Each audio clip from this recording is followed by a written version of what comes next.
torn in the silence. I'm not happy with all of this going on between me and my husband, Lee Min-ho, Song Hye-kyo whispered, her voice trembling as she stared out the floor-to-ceiling window of their once-loving home in Seoul.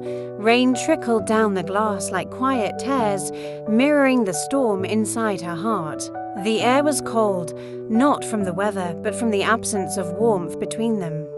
Lee Min-ho sat across the room, silent, staring blankly at his phone. The laughter they once shared had vanished, replaced by silence, suspicion, and separation under the same roof.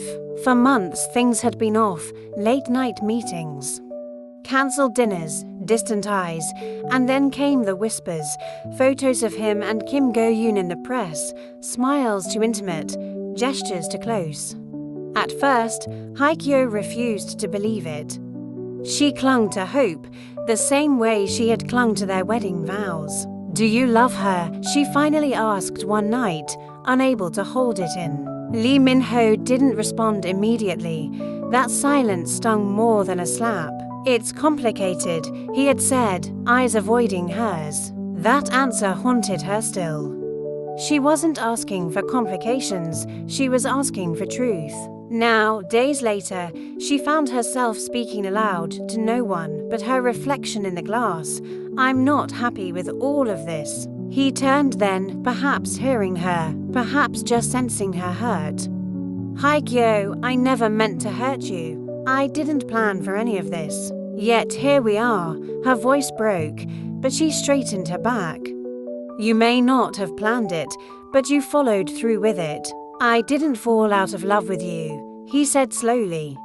"But I fell into something I didn't expect, something real too." "Then what are we?"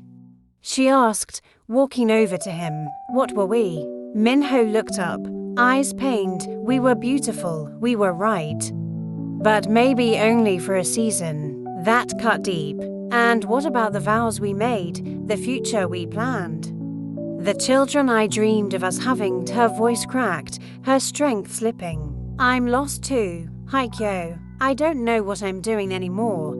He looked shattered in that moment, but so did she. Tears finally spilled down her cheeks. "You might not know what you're doing, but you're doing it anyway, and it's tearing me apart." She grabbed her coat, needing air, needing space. Before walking out, she looked back once more. "One day, you'll remember the woman who stood by you even when her heart was breaking, and by then, I might no longer be waiting."